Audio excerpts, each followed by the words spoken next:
सो hi friends, very good morning. 28 मई के इस वीडियो में स्वागत है आपका। हम लोग आज के 15 वेरी इंपॉर्टेंट एमसीक्यूज देखेंगे फ्रेंड्स। आज खबरें बहुत ज्यादा हैं और बहुत इंपॉर्टेंट है, इसलिए मुझे 5 क्वेश्चन बढ़ाने पड़े आज, ठीक है। और इसके साथ साथ आज का पूरा डेली जीके डोज भी कवर हो जाएगा, ठीक है। और बड़े इंटरेस्टिंग सवाल है आज फ्रेंड्स, और बहुत इंपॉर्टेंट भी। इंडियन एयरफोर्स में सिर्फ एक ही पर्सन को आज तक परमवीर चक्र मिला है, हम उनकी बात करेंगे। काफी ज्योग्राफिकल लोकेशंस हैं। और जो लोकस्ट या जो टिड्डी की प्रॉब्लम चल रही है, उससे एक बहुत इंपॉर्टेंट इंस्टीट्यूट है इंडिया में, वो कहां पे है वो मैं बताऊंगा आपको। Then new development bank NDB जो है, उसके नए प्रेसिडेंट आए, अपॉइंट हो गए हैं मतलब, उसकी बात करेंगे। काफी स्पोर्ट्स वाले सवाल भी, इकोनॉमिक्स के भी बहुत सारे सवाल हैं। बस देखते जाइए, बहुत ही बढ़िया सवाल है आज, काफी इंपॉर्टेंट, ठीक है। और पूरा डिटेलिंग में करूंगा आपके लिए आज, ओके। एक बात और फ्रेंड्स, आज हम एमसीक्यू सीरीज की भी कम बैक करने वाले हैं। आज आफ्टरनून में एक एमसीक्यू वीडियो आएगा इंडियन इकोनॉमी का। सो इंडियन इकोनॉमी के बढ़िया सवाल उसमें लाया हूं मैं, अच्छे लेवल के, आफ्टरनून में मिल जाएगा आपको। और हिस्ट्री सीरीज चलती रहेगी फ्रेंड्स। आज हिस्ट्री का अगला वीडियो आने वाला है, कॉर्नवालिस खत्म कर दिया, आज हम वेलेस्ली की बात करेंगे।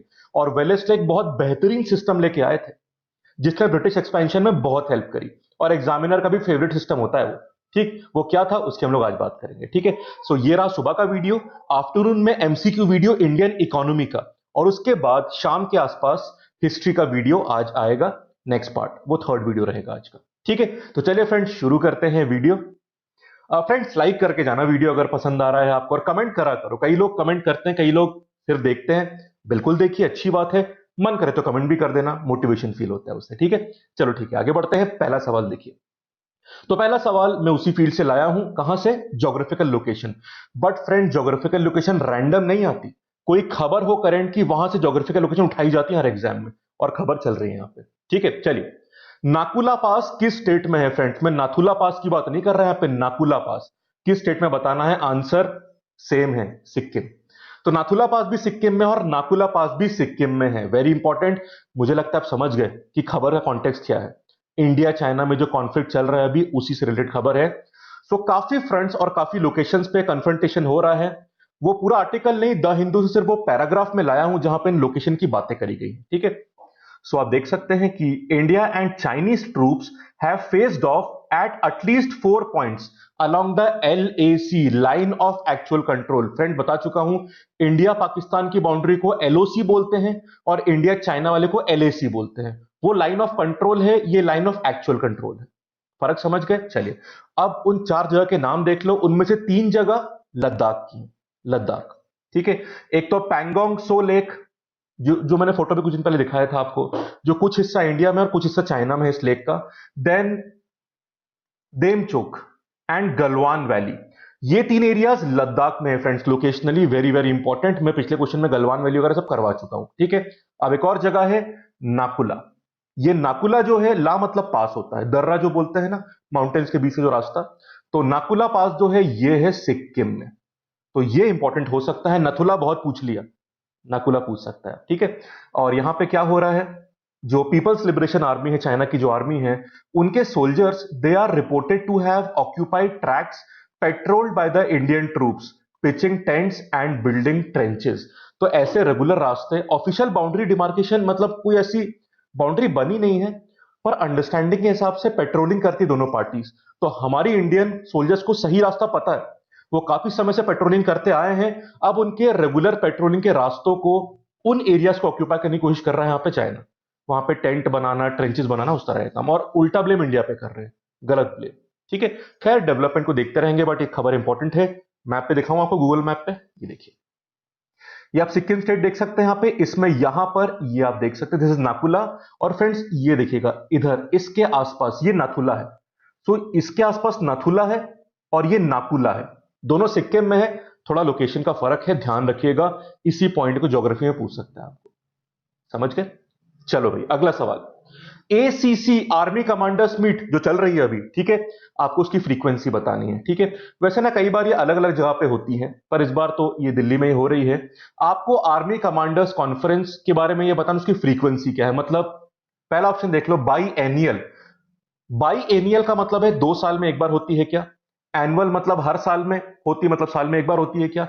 बाय एनुअल मतलब साल में 2 बार होती है क्या? या फिर क्वार्टरली, हर क्वार्टर में होती है क्या? And the answer is by annual. ये एक बाय एनुअल एक्सरसाइज है जो अभी चल रही है। पहले अप्रैल में होनी थी बट कोविड-19 से डिले हुआ है, पर अभी हो रही है। और सिग्निफिकेंस और बढ़ जाती है बिकॉज चाइना का इशू चल रहा है, तो इसके डिस्कशन इंपॉर्टेंट होते हैं। खबर पढ़ लीजिए द हिंदू न्यूज़पेपर से। So, the continuing tensions along the line of actual control (LAC) are likely to top the agenda as the biannual Army Commanders Conference began on Wednesday. ठीक, तो न्यू दिल्ली की यहाँ पे बात हो रही है। Okay, it will be led by army chiefs and 7 commanders with a specific session devoted to each command over the 3 days. ठीक है, बाकी पूरे डिस्कशन होंगे। नॉर्थ और ईस्टर्न कमांड का काफी इंटरेस्ट, पर्टिकुलर इंटरेस्ट का सेशन रहेगा क्योंकि उसमें ये चीज अपडेट करी जाएगी कि वहां पे डेवलपमेंट कैसे चल रहे हैं। ये एसीसी ओरिजिनली अप्रैल में होनी थी बट पोस्टपोन करा गया कोविड-19 पैंडेमिक की वजह से। ठीक है, बाकी इसमें डिस्कशन वगैरह क्या होता है उसकी जो खबर आएगी उसको हम लोग अपडेट करते रहेंगे। ठीक है, चलो भाई, अगला सवाल ये बड़ा इंटरेस्टिंग सवाल है, रिलेटेड टू थोड़ा इन्वायरमेंट से रिलेटेड है, स्पीशीज से रिलेटेड है। ठीक है, charru mussel, it is a invasive mussel native to. Mussel क्या होता है फ्रेंड्स, एनी आइडिया? सुना होगा आपने। फोटो देखो पहले। अरे आंसर चलो छोड़ो, फोटो, अरे मैंने फोटो लगाई थी, पता नहीं शायद मिस होगी, लीव इट। मुस्सेल, ये फोटो वैसे आप देख सकते हैं, इसमें छोटा सा जो फोटो लगा है ये मुस्सेल होते हैं, जो इससे चिपके हुए हैं ना, ये मुस्सेल होते हैं। मैंने मतलब जान लीजिए। ठीक, मुस्सेल मतलब ये एक तरह की इनवर्टिब्रेट स्पीशीज, एक एक्वेटिक स्पीशीज होती है। कई बार वैसे ये पत्थरों पे भी मिल जाती है। ये स्पीशीज जो होती है ये इसके ऊपर शेल लगा होता है। वो आपने देखा है ना, जैसे आप खाते होंगे कुछ ड्राई फ्रूट जो होते हैं, जैसे तोड़ा बीच में से और वो बीज से निकलता है, वैसे ये स्पीशीज होती है। ठीक है, कि दो तरफ शेल लगा होगा, बीच से आप तोड़ेंगे तो एक बीच से फ्लूइडिक स्ट्रक्चर निकलता है। कई लोग इससे खाने की चीजें भी बनाते हैं।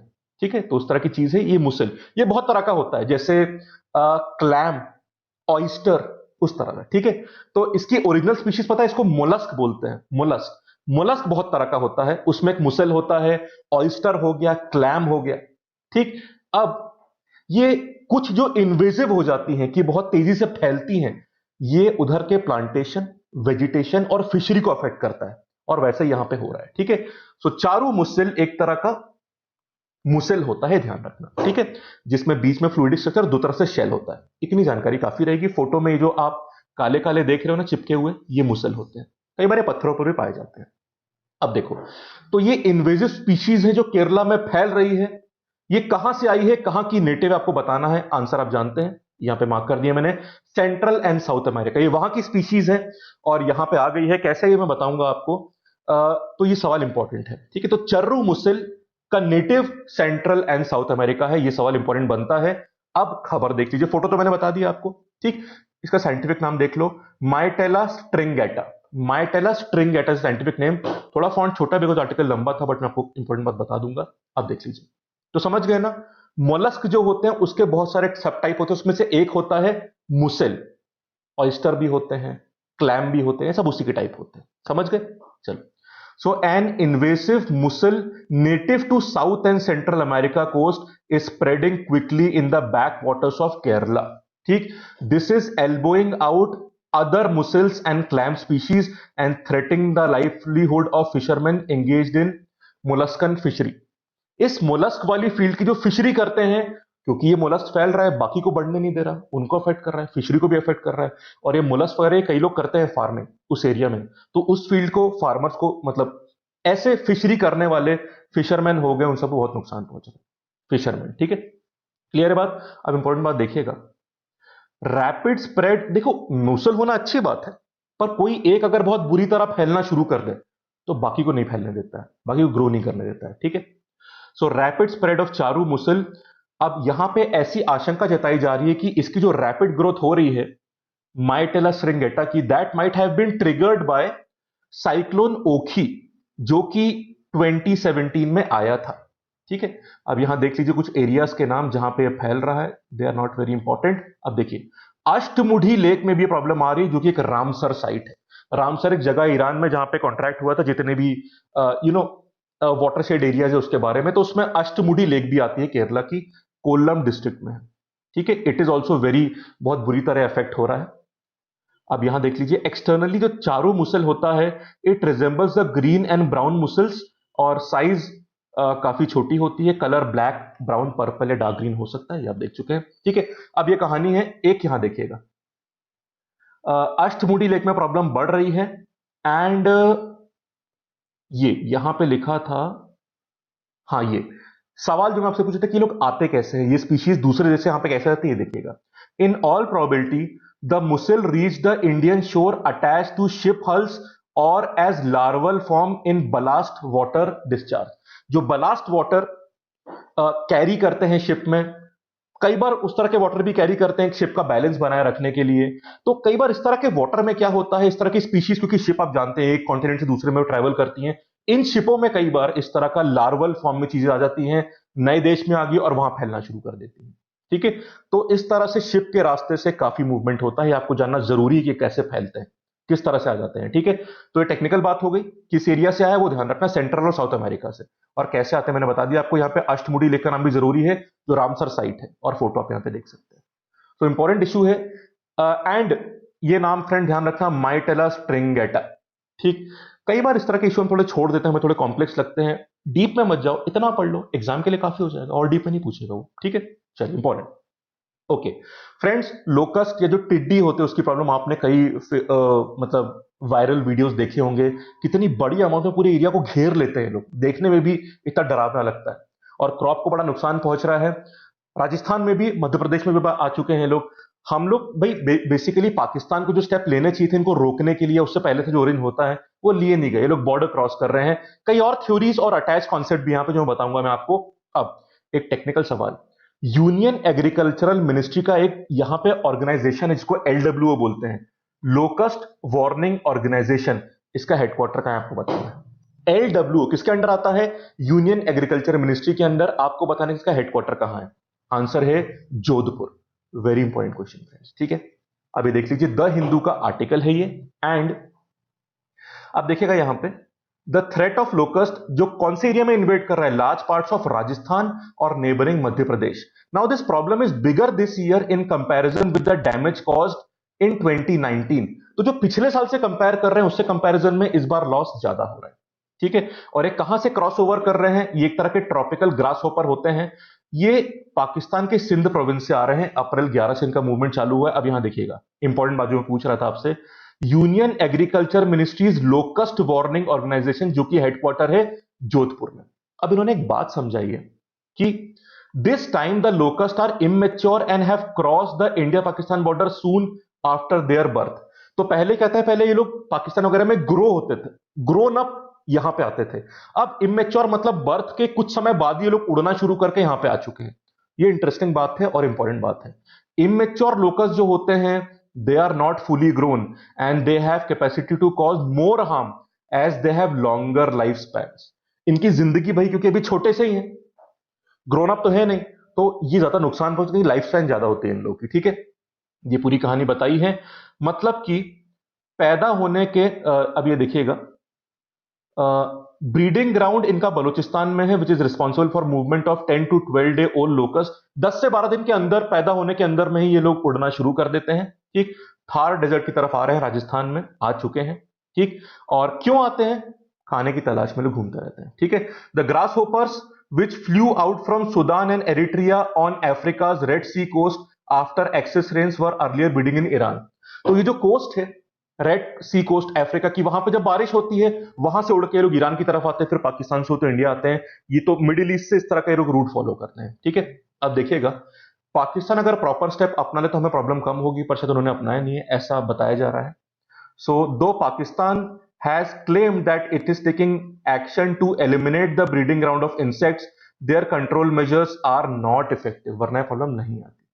ठीक है, अब ये पूरी कहानी समझाई गई है। अब यहां पे एक जरूरी बात और ध्यान रखिएगा, FAO Food and Agriculture Organization जो यूएन का है, उन्होंने बोला है कि more attacks of locust on both the sides can happen. एक तो मैं आपको दिल से बताऊं, मैं इतने न्यूज वगैरह पढ़ता हूं, यूनाइटेड नेशंस में तो ज्यादातर मैंने एक चीज देखी, वो बस एक ही बात बोलते हैं कि भाई अभी तो और खतरा है। I am not blaming WHO, पर WHO भी तो ये बात बोलता है कोविड-19 के लिए कि नहीं अभी तो और खतरा है, और खतरा है। भाई या तो हेल्प करो, हर समय बस आशंका जताते रहते कि मतलब बस बुरी खबर सुनाने के लिए बैठे हैं लोग। ऑब्वियसली हमसे लाइटर नोट ये लोग हेल्प भी करते हैं, इसमें दो राय नहीं है, बट फिर भी मतलब थोड़ा सा मैं देखता हूं कि WHO के भी मुंह से कभी अच्छी खबर मैंने सुनी नहीं। अरे अभी नहीं, अभी तो और बढ़ेगा, पीक आना बाकी, अरे कुछ तो अच्छा बोलो। ठीक है, खैर चलता है। इस सवाल की बात कर रहा था मैं आपसे। ठीक है फ्रेंड्स, डिफेंस की फील्ड में हाईएस्ट अवार्ड होता है परमवीर चक्र। परमवीर चक्र इंडियन एयरफोर्स में अभी तक सिर्फ एक ही पर्सन को मिला है। आंसर देखिए, Nirmaljit Singh Sekhon. Nirmaljit Singh Sekhon, he was a very brave warrior. और 1971 में जो इंडिया पाकिस्तान वॉर हुई थी, उसमें जो श्रीनगर बेस था, उसको बहुत ब्रेवली इन्होंने डिफेंड किया था against the attack of Pakistan air force, और इसलिए इनको अवार्ड मिला था। फोटो देख लीजिए इनका पहले, फिर मैं खबर बताता हूं कि मुझे कहां से मिली। क्लियर है बात? एक पीआईबी में काफी इंपॉर्टेंट इंडियन एयरफोर्स की खबर है, उसमें इनकी बात भी लिखी हुई थी। ठीक है, चलो, this is a very important news. Sorry, इस वाले पे देखना है, ये देख लीजिए। ओके, सो पहली चीज, आपको याद है ना, बात चल रही थी कि जो इंडिजिनियसली डिजाइंड और मैन्युफैक्चर्ड एचएएल जो बनाता है, वो तेजस, उस तेजस विमान को इंडक्ट करने की बात चल रही थी एयरफोर्स में, वो इंडक्शन हो चुका है। तो पहली खबर तो ये। ठीक है, so Indian air force has inducted Tejas MK1। MK1 वाली वेराइटी है ये, FOC, final operational clearance. Aircraft को इंडक्ट कर लिया गया है। ठीक है, तो तेजस MK1 को इंडक्ट करें, जिसकी मैं खबर आपको बता रहा था 2-3 हफ्ते पहले, वो अब उसका लौट आना शुरू हो गया है। कहां इंडक्ट करा गया है? 18 नंबर स्क्वाड्रन जो है, तो 18 नंबर का जो स्क्वाड्रन है एयरफोर्स का, उसमें। और ध्यान रखिए, इसको फ्लाइंग बुलेट्स भी बोलते हैं। तो व्हाट इज फ्लाइंग, देखो क्वेश्चन छुपे हुए हर लाइन में। What is flying bullets? 18 number का जो स्क्वाड्रन है इंडियन एयरफोर्स का, जहां पे तेजस MK1 को इंडक्ट करा है, उसको बोलते हैं फ्लाइंग स्क्वाड्रन, फ्लाइंग बुलेट्स। ठीक है, 18 नंबर ध्यान रखना आप। और ये मेक इन इंडिया का इनिशिएटिव है। This squadron is the first in the Indian air force to induct this platform. समझ गए? तो तेजस MK1 हो चुका है, अब उसके बारे में जान लीजिए। It is a single engine, light weight, highly agile, all weather, multi role fighter aircraft capable of air to air refuelling, thus making it a truly versatile platform. Single engine, light है, agile है, air to air refuelling हो सकती है, multi role aircraft है, MK1।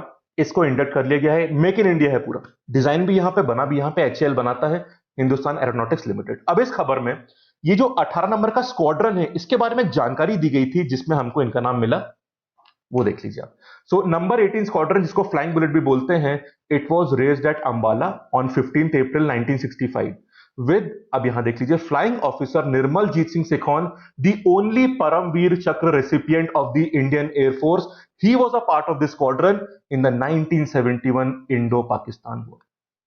तो बहुत ही स्वर्णिम golden history है इस स्क्वाड्रन की। It had great warriors like Nirmaljit Singh ji. ठीक है, तो ये कहानी है। बाकी हाँ, एक बात और बता दूं मैं आपको, जो हमारे आर्मी चीफ है, chief of air staff RKS Bhadauria ji, उन्होंने भी इसका फ्लाइट लिया। आप फोटो देख सकते हैं, कल न्यूज में भी काफी आया था। तो इसका जो ट्रायल रन होता है इंडक्शन के से पहले का, वो भदौरिया जी ने लिया था। आप देख सकते हैं, ये हैंडओवर सेरेमनी, और इन्होंने फ्लाइट, जिसको सॉटी बोलते हैं शायद, हाँ, ये सॉटी, फ्लूआ सॉटी। ठीक है, तो आप फोटो देख सकते हैं इस तरह से। 2-3 सवाल काफी इंपॉर्टेंट बनते हैं, हिस्ट्री वाले भी और डायरेक्टली यहां से भी। चलो भाई, अगले सवाल पे आ जाओ। ये एक और सवाल पीआईबी से आया हुआ, प्रेस इंफॉर्मेशन ब्यूरो से। न्यू डेवलपमेंट बैंक, ठीक, जिसके अभी प्रेसिडेंट कौन थे? केवी कामत जी, अब वो चेंज हो गए। ठीक है, सो मार्कोस ट्रोइजो, इनको इलेक्ट कराया as the new president of new development bank, NDB। समझ गए? और he will replace K V Kamath, जो इंडिया से थे। आपको बताना है कि मार्कोस कौन सी कंट्री से, and the answer is Brazil. वैसे न्यू डेवलपमेंट बैंक की हम लोग काफी डिटेल बात 2-3 हफ्ते पहले कर चुके हैं, आपको याद होगा फ्रेंड्स। हर वीडियो में कवरेज में करता रहता हूं, फिर चीजों को आगे बढ़ाता हूं, इसलिए मैं कहता हूं हर वीडियो ध्यान से देखा करो, हर एक लाइन में सवाल छुपा हुआ है। ठीक, करंट अफेयर्स हम लोग चाहते हैं जल्दी हो जाए, पर शॉर्टकट से काम नहीं चलेगा। ठीक, क्योंकि सवाल तो कहीं से भी आ सकते हैं। ओके फ्रेंड्स, ये सवाल और देख लीजिए प्लीज। ये देखिए दूसरी खबर। सो जस्ट एक मिनट, ये ओपन हो रहा है। सो एक स्पेशल बोर्ड ऑफ गवर्नर की मीटिंग हुई थी न्यू डेवलपमेंट बैंक की, जिसमें वीडियो कॉन्फ्रेंस में किसने पार्टिसिपेट किया था? निर्मला सीतारमन जी ने भी, उसकी बात यहाँ पे चल रही है। तो आप देख सकते हैं, जो स्पेशल बोर्ड ऑफ डायरेक्टर्स की मीटिंग चल रही है, बोर्ड ऑफ गवर्नर्स, ठीक है, उसमें निर्मला सीतारमन जी, जो हमारी फाइनेंस मिनिस्टर, उन्होंने पार्टिसिपेट किया वाया वीडियो कॉन्फ्रेंसिंग। ठीक है, अब इसमें क्या क्या डिस्कस हुआ? नेक्स्ट प्रेसिडेंट की बातें, appointment of vice president and the chief risk officer, and the membership expansion. अब देखिए, जिनके अपॉइंटमेंट हुए हैं, they are very very important. ये देख लो, न्यूली अपॉइंटेड प्रेसिडेंट कौन है? मिस्टर मार्कोस ट्रोइजो, जो ब्राजील से है। एक बात और, जो नए वाइस प्रेसिडेंट और CRO होंगे, चीफ रिस्क ऑफिसर, वो है मिस्टर अनिल किशोरा। तो मिस्टर अनिल किशोरा इंडिया से हैं, ये होंगे वाइस प्रेसिडेंट एंड सीआरओ। और प्रेसिडेंट कौन होंगे? ब्राजील से मार्कोस ट्रोयजोस। दोनों नाम बहुत इंपॉर्टेंट है, ट्रोयजो का नाम भी और अनिल किशोरा का नाम भी। समझ गए friends? And who is the outgoing president? Mister KV Kamath. समझ गए? This is very very important. So उन्होंने मतलब कि he is the outgoing president and he was, इन्हें काफी अप्रिशिएट करा गया for his stellar stewardship in very quickly giving shape to the vision started by the BRICS leadership. तो ये जो ब्रिक्स का इनिशिएटिव था, न्यू डेवलपमेंट बैंक 2014 से, उसमें इन्होंने भी काफी इंपॉर्टेंट रोल, उसके पूरा जो इनिशियल एक फ्रेमअप होता है, जो ग्रोथ होती है बैंक की, उसमें केवी कामत जी ने काफी इंपॉर्टेंट रोल प्ले किया था। अब उनको रिप्लेस करेंगे मार्को। तो दोनों नाम काफी इंपॉर्टेंट है फ्रेंड, ध्यान रखिएगा, एग्जाम में आ सकता है क्योंकि रिसेंट अपॉइंटमेंट है, वेरी वेरी इंपॉर्टेंट। चलो भाई आगे चलते हैं। नेक्स्ट क्वेश्चन, ये फोटो देख सकते हैं मार्कोस जी का। अगला सवाल देख लीजिए। यूएसए ने it has stripped off special trading status of a territory, एक एरिया की स्पेशल ट्रेडिंग स्टेटस को हटाया गया है, and the answer is Hong Kong. तो हांगकांग में काफी क्राइसिस चल रहा है चाइना और हांगकांग के बीच में, और चाइना यूएस के बीच में टसल चल रही है इस इशू के ऊपर। तो हांगकांग का स्पेशल ट्रेडिंग स्टेटस यूएस ने हटा लिया है। खबर देखिए द हिंदू न्यूज़पेपर से। सो यूएस के सेक्रेटरी ऑफ स्टेट जो है माइक पॉम्पियो, उन्होंने बोला है कि Hong Kong will no longer enjoy the autonomy promised by Beijing. So it is, क्योंकि अब हांगकांग में जो ऑटोनॉमी बीजिंग ने प्रॉमिस करी वो नहीं है, इसलिए it will be stripped off the financial hub of its special status under the US law. ठीक है, तो जो फाइनेंशियल हब था, it enjoyed special status under the US laws, Hong Kong. पर अब क्योंकि बीजिंग उसको जो ऑटोनॉमी प्रॉमिस करी थी वो नहीं दे रहा है, इसलिए उस स्टेटस से हटा दिया जाएगा। फ्रेंड्स, बिकॉज स्पेशल स्टेटस है इसलिए बहुत ज्यादा इकोनॉमिक ग्रोथ होती है ऐसे सेंटर्स की, हांगकांग जैसे हो गया। अब जैसे हटाया जाएगा तो बहुत नुकसान होगा हांगकांग को। ठीक है, क्योंकि आप जानते हैं कि एक सिक्योरिटी लॉ बीजिंग पास करने वाला है, तो उससे यूएस को लगता है कि ऑटोनॉमी खत्म होगी, इसलिए स्टेटस हटाया जा रहा है। ठीक है, चलिए। सो यहां पे देख लीजिए, no reasonable person can assert today that Hong Kong maintains a high degree of autonomy from China.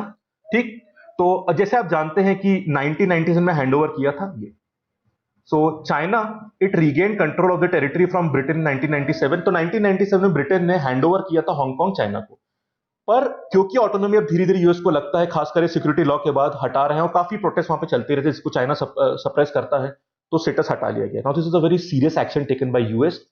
China react कैसे करता है पता नहीं, तो यूएस अपनी तरह से प्रेशराइज कर रहा है चाइना को कि उसे ऑटोनॉमी दी जाए, क्योंकि हांगकांग इतना इंपॉर्टेंट सेंटर है, इतनी इनकम वहां से आती है, रेवेन्यू आती है, बिकॉज स्पेशल स्टेटस, उसको हटाने के बाद काफी नुकसान होगा। तो देखते हैं कि इसमें क्या फॉलोअप या रिएक्शंस आते हैं। समझ गए? तो अभी हांगकांग से स्टेटस हटाया यूएसए ने। Okay, question number 8, the much talked about हमारी vaccine HCQ, hydroxychloroquine. So which of the following countries has halted the use of HCQ for treatment of कोविड-19 पेशेंट। तो कुछ देशों ने अभी हॉल्ट लगाया HCQ के यूज पर, कौन से बताइए? आंसर है all of these. France, Italy, Belgium, तीनों यूरोपियन देशों ने बैन लगाया है। बैन मतलब हॉल्ट करा है, बैन तो नहीं बोल सकते, हॉल्ट करा है यूज को। खबर देख लीजिए। So France, Italy and Belgium has halted the use of hydroxychloroquine to treat patients suffering from COVID-19।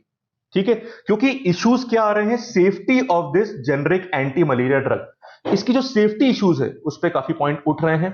ठीक, अब यहां ध्यान दीजिएगा, कुछ देशों ने बोला है कि ट्रायल चलते रहेंगे। ठीक, जैसे बेल्जियम की बात कर लीजिए।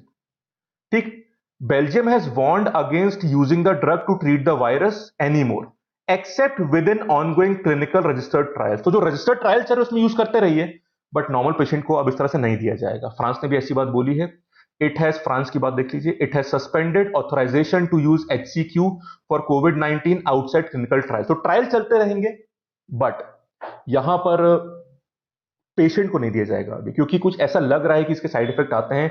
It can prove to be dangerous, there are safety concerns over here. ठीक है, हाँ, ट्रायल ने इसकी एफिकेसी और सेफ्टी प्रूव कर दी तो दोबारा यूज कर सकते हैं। ठीक है, तो ये बहुत कंट्रोवर्शियल सी ड्रग बनती जा रही है। कुछ लोग कह रहे हैं फायदा पहुंचता है, कुछ लोग कह रहे हैं फायदा नहीं पहुंचता, कुछ लोग कह रहे हैं सेफ्टी कंसर्न्स काफी है, इसलिए इसको बिना डॉक्टर के एडवाइस के, ऑफिशियल एडवाइस के बिना इसको यूज नहीं करना चाहिए। चलिए आगे चलते हैं। यूरोपियन यूनियन पूरी दुनिया की तरह परेशानी में है कोविड-19 की वजह से, तो उन्होंने एक रेस्क्यू प्लान अभी अप्रूव किया है। सो EU, European union has unveiled an economy rescue plan. उसका अप्रोक्सीमेट सैंक्शन अमाउंट बताना है आपको, and the answer is 750 billion euro. तो 750 बिलियन यूरो का रेस्क्यू प्लान यहां पे आया है। उसकी डिटेल की जरूरत नहीं, पर कुछ बातें ध्यान रखिएगा। पहली चीज ये देख लीजिए, तो ये उर्सुला लैन जो है, she is the European commission president, एक तो इनका नाम। दूसरी बात, 750 बिलियन यूरो का प्लान है to prop up the economies which are hampered by the coronavirus crisis, hoping to end months of squabbling over how to fund a recovery। काफी time ये 27 मेंबर का जो ब्लॉक है, काफी डिस्कशन था कि कितना लाया जाए, कैसे लाया जाए। उस पर डिस्कशन खत्म हो गया, प्लान आ चुका है। अब इसमें ध्यान देना, much of the money will go to Italy and Spain, they were the worst affected by the pandemic. बाकी पूरा ये लोग बांटेंगे, बट मेन इटली और स्पेन को जाएगा। ठीक है, बाकी पूरा पढ़ना है, पढ़ सकते हैं, डिटेलिंग की जरूरत नहीं है, बट अमाउंट एग्जाम में आ सकता है। ठीक है, एंड इसको जो पैसा आएगा, European commission would borrow the fund from the market and उस मतलब काफी सोर्सेस, उससे मार्केट में भी काफी बोरिंग ये लोग करेंगे। बाकी प्लान मुझे लगता नहीं जरूरी है। ठीक है, चलिए क्वेश्चन नंबर 10th, दिल्ली में पावर डिस्ट्रीब्यूशन, क्योंकि खबर रिलेटेड इससे, काफी important. How many power distribution companies operate in Delhi? And the answer is 3 company operate करती है। उनके नाम देखो, पहले आप नाम देख लो पहले। 2 कंपनी तो एडीएजी ग्रुप की है, मतलब अनिल धीरूभाई अंबानी ग्रुप। ठीक, बीएसईएस राजधानी पावर लिमिटेड और BSES Yamuna power limited, 2 company तो ये हो गई। ठीक है, और तीसरी है टाटा पावर। ठीक है, दिल्ली डिस्ट्रीब्यूशन लिमिटेड। ठीक है, तो पहली कंपनी कौन सी है? मैं नाम लिख दूं सबके। पहली है बीआरपीएल, बीआरपीएल मतलब बीएसईएस राजधानी पावर लिमिटेड, और उसके बाद है BYPL, BYPL BSES Yamuna power limited, और तीसरी है, ये 2 रिलायंस की है, अनिल धीरूभाई अंबानी ग्रुप की, और ये Tata power Delhi distribution limited. ठीक है, चलिए अब यहां ध्यान दीजिएगा, दिल्ली के अलग अलग एरियाज में ये लोग बांट के इस तरह से पावर डिस्ट्रीब्यूट, मतलब इनके एरियाज बटे हुए हैं, उन एरियाज पे जाने की जरूरत नहीं है आपको। ठीक, अब यहां पे 2-3 सवाल फ्रेंड्स। पहली बार जो खबर है कि जो मेन हमारी नेशनल थर्मल पावर कॉर्पोरेशन है, मतलब NTPC, NTPC has shown interest in buying 51% stake in these 2 Reliance वाली कंपनीज। मतलब कि ये अपना बीएसईएस राजधानी और बीएसईएस यमुना पावर, इन दोनों में 51% स्टेक खरीदने के लिए इंटरेस्ट जाहिर किया किसने? एनटीपीसी ने। तो एक तो ये एनटीपीसी वाला सवाल जरूरी है, दूसरा इन 3 कंपनी का नाम जरूरी है और इनके ओनर्स का नाम। ठीक है, बाकी और कुछ नहीं पूछेगा, अभी जब डिसीजन हो जाएगा उसकी हम बात करेंगे। एक चीज और फ्रेंड्स, ये बीएसईएस का फुल फॉर्म क्या होता है? फुल फॉर्म होता है बॉम्बे सब अर्बन इलेक्ट्रिकल सप्लाई, बॉम्बे सब अर्बन इलेक्ट्रिक सप्लाई। क्योंकि ये रिलायंस, अभी जो रिलायंस पावर है ना, इसका जो पहले नाम था वो बीएसईएस था। पहले ये मतलब बॉम्बे सब अर्बन इलेक्ट्रिक सप्लाई के नाम से जानी जाती थी। अब नया नाम फिर रिलायंस ने बदला इसका, तो इसलिए पुराने नाम से जाना जाता है। तो ये फुल फॉर्म की बात हो गई। बाकी 3 कंपनी डिस्ट्रीब्यूट करती हैं दिल्ली में बिजली, 2 रिलायंस की, 1 टाटा पावर की, और एनटीपीसी ने इंटरेस्ट 51% के लिए शो किया है। ये खबर भी आ सकती है। ठीक है, चलो आगे चलते हैं फ्रेंड्स। जेपी मॉर्गन, कुछ सवाल इकोनॉमिक्स के। जेपी मॉर्गन एक बहुत बड़ी कंपनी है, उसके साउथ और साउथ ईस्ट एशिया के नए चेयरमैन का नाम अनाउंस हुआ है, क्वेश्चन आ सकता है। ठीक है, खासकर bank, SSC exam, MBA entrance, जैट के एग्जाम में जीके आता है, उसमें पूछ सकते हैं, काफी इंपॉर्टेंट। तो आंसर देख लीजिए, लियो पुरी। पहले फोटो देखो आप, ये मिस्टर लियो पुरी।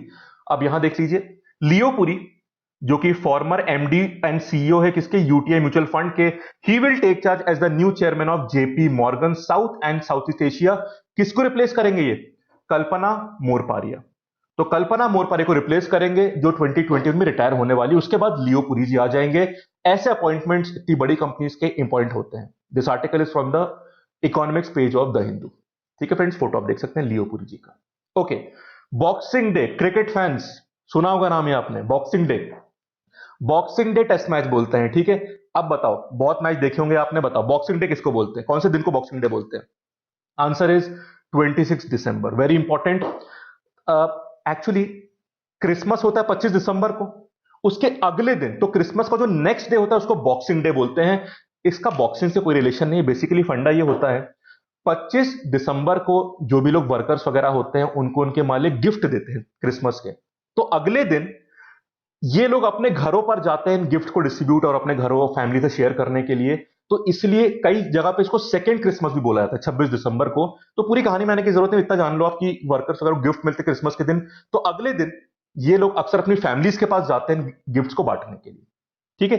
तो इसलिए क्रिसमस के नेक्स्ट डे को बॉक्सिंग डे बोलते हैं। इससे बॉक्सिंग से कोई मतलब नहीं, वो ध्यान रखना। ठीक। तो इसको कई बार सेकंड क्रिसमस भी बोलते हैं। और कई देश, खासकर वो देश जो पहले ब्रिटिश कॉलोनी रह चुके हैं, वहां पे ये टर्म बहुत यूज होता है। जैसे आपने सुना होगा, जब इंग्लैंड में टेस्ट मैच होता है, उसके बाद ऑस्ट्रेलिया में जो होता है, न्यूजीलैंड में होता है, तो 26 दिसंबर को अक्सर हर साल टेस्ट मैच शुरू होते हैं और उनको बोलते हैं बॉक्सिंग डे टेस्ट मैच। खबर देख लीजिए, इंडिया ऑस्ट्रेलिया की सीरीज जो दिसंबर में होने वाली है, उसमें अब देखो, ये डाउटफुल है कि होगी, कोविड 19 कंट्रोल में आ पाएगा नहीं आ पाएगा। एक बार और ध्यान रखिए, इस ये series it is very important for cricket Australia, जो बोर्ड है वहां का, क्योंकि बहुत फाइनेंशियल प्रॉब्लम आ रही है। तो इससे रेवेन्यू की बहुत उम्मीद है ऑस्ट्रेलिया को। तो ये टूर अगर कैंसिल हो गया तो ऑस्ट्रेलिया को बहुत नुकसान होगा। ठीक है। So cricket Australia has logged 4 venues for the financially crucial test series against India, जो स्टार्ट कब होगी? दिसंबर 3 को ब्रिस्बेन से टेस्ट मैच में। ठीक। अब ध्यान दीजिएगा, इसमें होगा बॉक्सिंग डे टेस्ट मैच और new year test match. Boxing day test match कब शुरू होता है? 26 दिसंबर को। और अब ध्यान दीजिएगा, 26 दिसंबर को हर साल टेस्ट मैच शुरू होते ही होते हैं। मैंने देख रहा हूं ब्रिटेन में भी और ऑस्ट्रेलिया में भी मैं देखता हूं, न्यूजीलैंड में भी देखता हूं। तो अक्सर कोशिश करे थे कि यहां पे टेस्ट मैच हो। ठीक है। तो ब्रिस्बेन का टेस्ट मैच का दिसंबर 3 बोला जा रहा है। एडिलेट में टेस्ट मैच होगा दिसंबर 11 को। मेलबर्न में होगा बॉक्सिंग डे 26 दिसंबर को। और सिडनी में टेस्ट मैच होगा जनवरी 3 को। अब देखना पड़ेगा कि ये हो पाएंगे नहीं, अभी तो तैयारी चल रही है उसकी, बट कोविड 19 कैसे होगा उसके हिसाब से डिसाइड करना पड़ेगा। कुछ इंटरनेशनल टूर की बात है यहाँ पे। तो देखो दिसंबर तक कहानी सही होती है नहीं होती। ओके, पर ध्यान रखना, क्रिकेट ऑस्ट्रेलिया की जो फाइनेंशियल हालत कमजोर है, वो पॉइंट भी इंपॉर्टेंट होता है यहाँ पे। ओके चलो, अगला सवाल स्पोर्ट्स की फील्ड से। मीराबाई चानू किस स्पोर्ट से एसोसिएटेड है? And the answer is weight lifting. खबर देख लीजिए, फोटो देख सकते हैं आप यहाँ पे मीराबाई चानू का, यहाँ पे। ठीक। So Indian wait lifting federation IWLF, it has nominated farmer world champion S Mirabai Chanu for the Arjun award. ठीक है। Mirabai, who won the world title in 2017, is one of the rare athletes who bagged the Rajiv Gandhi Khel Ratna Award in 2018 even before getting the Arjuna Award। ठीक है। बाकी उनके awards की कहानी यहाँ पे देख सकते हैं आप। 2018 में कॉमनवेल्थ गोल्ड और बाकी सारे अवार्ड्स देख सकते हैं। ठीक है। एंड IWLF ने it has also recommended the names of 2018 gold medallist R V Rahul and Poonam Yadav for Arjuna award. R V Rahul और पूनम यादव का नाम भी वेट लिफ्टिंग फेडरेशन ने सजेस्ट करे हैं अर्जुना अवार्ड के लिए। और किसका किया है? मीराबाई चानू का। ये लोग किसकी फील्ड से हैं? Mirabai Chanu weight lifting. तो स्पोर्ट्स का नाम कई बार स्पोर्ट्स पर्सन के नाम से पूछ लेता है, तो इंपॉर्टेंट सवाल है अवार्ड के हिसाब से भी और स्पोर्ट्स से कौन से स्पोर्ट्स एसोसिएशन है उसके हिसाब से।